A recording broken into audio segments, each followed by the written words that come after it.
청취자 여러분, 안녕하세요. 오늘 저희가 함께 들여다볼 자료는요, 성경 마가복음 13장 14절에 나오는 그 구절입니다. 멸망에 가증한 것이 서지 못할 곳에 선 것을 보거든. 이거 보통 세상의 종말, 재앙 이런 걸로 많이들 생각하시잖아요. 네, 그렇죠. 일반적으로는 그렇게 해석이 많이 되죠. 종말론적인 사건으로요. 근데 오늘 살펴볼 자료들은 좀 시각이 아주 다릅니다. 어쩌면 이 멸망이라는 게요, 외부 세계가 아니라 바로 당신의 내면에서 일어나는 어떤 영적인 혁명일 수 있다는 거예요. 네, 바로 그 지점입니다. 이 멸망에 다증한 것이라는 표현이 사실은 외부 사건이 아니라 우리 안에서 일어나는 깊은 영적 각성, 그리고 그에 따른 혼의 변화 과정, 이걸 상징적으로 보여준다고 해석하는 거죠. 와, 흥미로운데요. 그럼 어디서부터 시작해 볼까요? 다니엘서 예언부터 거슬러 올라가 볼 수 있어요. 거기 보면 비슷한 표현이 나오거든요. 미운 물건이라고요. 아, 다니엘서 9장의 미운 물건요? 그게 마가복음 9절이랑 어떻게 연결되는 건가요? 그냥 끔찍한 게 나타난다 이런 뜻 이상으로요? 네, 그렇죠. 원문을 좀 더 자세히 들여다보면요. 이 미운 물건이 그냥 서 있는 게 아니라 날개를 의지해서 선다고 나와요. 날개요? 네, 날개, 카납. 자료에 따르면 이 날개는 성령의 보호하심이나 인도를 상징한다고 보고요. 더 중요한 건 미운 쉿코추와 물건, 쇼맴이라는 단어의 의미인데요. 네네. 미운이라는 건 우리의 혼이 진짜 진리를 딱 마주했을 때 본능적으로 느끼는 그 거부감 있죠. 아, 싫다 하는 그런 느낌? 그걸 나타낸다고 보고요. 그리고 물건은 그 뜻 자체가 황폐하게 하다, 놀라게 하다 이런 의미가 있어요. 그래서 진리로 인해 기존의 혼적인 질서, 내 생각의 체계가 깨지고 황폐해지는 상태, 이걸 의미한다고 분석합니다. 아, 그러니까 정리해보면 성령의 인도, 즉 날개 아래에서 새로운 진리를 접하게 되는데 그때 내 안의 낡은 자아나 생각들이 막 거부 반응, 미움을 일으키고 결국에는 그게 무너져 내리는 황폐함, 멸망 과정이군요. 맞습니다. 바로 그거죠. 그러니까 겉으로 보기에는 이게 무슨 파괴인가 싶지만 사실은 영적인 성장을 위한 필수적인 해체 과정이라는 관점이에요. 와, 정말 파격적인 해석인데요. 그럼 이게 그냥 구약의 이야기만이 아니라 마가복음의 신약 본문에서도 비슷한 맥락을 찾을 수 있나요? 헬라어 원문은 어떤가요? 네, 상당히 유사한 흐름을 보여줍니다. 마가복음에서 멸망에 해당하는 헬라어 에레모시스의 의미는요, 단순히 파괴라기보다는 위로부터 오는 새로운 것을 받아들일 때 겔라모노, 기존의 것이 자리를 잃고 비워지는 상태, 즉 황폐함을 내포한다고 봐요. 아, 받아들임으로 인한 비워짐이군요. 그렇죠.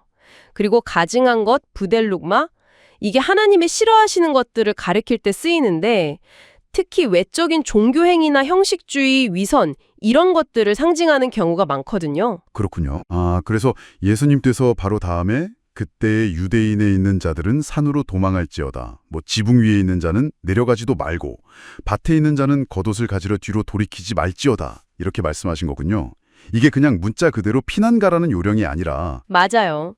그게 아니라 영적인 상태에 대한 비유적인 권고로 해석하는 거죠. 비유적인 권고요. 예를 들면요? 네. 예를 들어 산은 더 높은 영적인 상태 혹은 말씀의 자리를 의미하고요.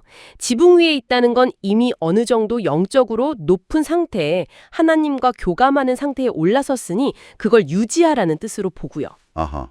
그럼 밭에 있는 자는요? 밭은 영적인 훈련이나 성장의 과정 중에 있는 상태를 뜻한다고 봐요.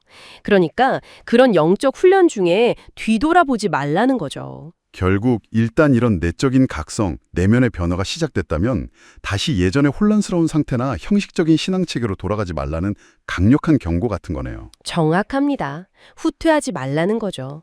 한번 영적인 눈이 뜨이기 시작했으면 계속 그 길로 나아가라는 메시지입니다. 자, 그럼 이 모든 과정 끝에 인자가 큰 권능과 영광으로 오는 것을 본다고 하는데요. 이 인자는 그럼 우리가 흔히 생각하는 구름 타고 오시는 재림 예수님과는 또 다른 의미일 수도 있겠네요. 이 해석에 따르면요. 네, 이 자료는 그럴 가능성을 아주 중요하게 제시합니다. 히브리어의 벤 아담, 벤 캐념과 연결해서 보는데요. 인자가 반드시 저 하늘에서 외부적으로 오는 어떤 존재만을 지칭하는 게 아닐 수도 있다는 거죠. 외부적인 존재가 아니라면요? 말씀의 씨앗, 벤, 아들 씨앗이 바로 당신 안에 심겨져서 내면에서 하나님의 형상, 아담, 사람 형상을 이루어가는 바로 당신 자신일 수 있다는 거예요.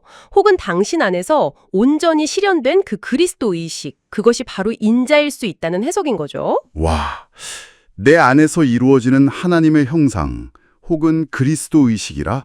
네, 그래서 예수님이 보라, 그리스도가 여기 있다, 저기 있다 하여도 믿지 말라고 경고하신 이유가 그런 외적인 표적이나 현상에 속지 말고 바로 당신 안에서 일어나는 이 내적인 실현, 이 영적인 실제에 집중하라는 뜻으로 풀이될 수 있는 거죠. 정말 관점을 완전히 뒤집는 해석이네요. 멸망에 가증한 것이 세상의 끝이 아니라 어쩌면 내 안에 낡은 세계가 끝나고 새로운 영적 자아가 시작되는 그 신호일 수 있다니. 네, 맞습니다. 종합해보면 이 자료들은 이 성경 구절을 통해 결국 당신 안에서 일어나는 혁명적인 변화를 이야기하고 있는 겁니다. 낡은 자아, 또 어떤 종교적인 형식주의 같은 껍데기가 무너지는 것. 이게 혼의 입장에서는 굉장히 고통스럽고 황폐하게 느껴질 수 있거든요. 그렇죠. 내가 믿어왔던 게 무너지니까요. 하지만 바로 그 과정이 당신의 내면의 진정한 인자, 즉 내주하시는 그리스도, 혹은 그 새로운 영적 실제가 임재하실 길을 예비하는 과정이라는 거죠. 결국 이 깊고 어려운 성경 구절이 우리 각자의 내면을 깊이 들여다보게 만드는 거울 같은 역할을 하는 거군요. 네, 그렇다고 볼 수 있습니다. 멸망에 가증한 것이 서지 못할 곳에 선 것을 본다. 어쩌면 이 경험은 당신의 삶에서 오랫동안 당연하게 여겨왔던 생각이나 가치관, 신념 체계가 막 흔들리고 깨지면서 바로 그 빈자리에 더 깊은 차원의 어떤 진리가 새롭게 움트기 시작하는 바로 그 순간을 당신 스스로 목격하는 경험은 아닐까요? 이 질문을 한번 마음속에 품어보시면서 오늘 저희의 이야기 여기서 마무리하겠습니다.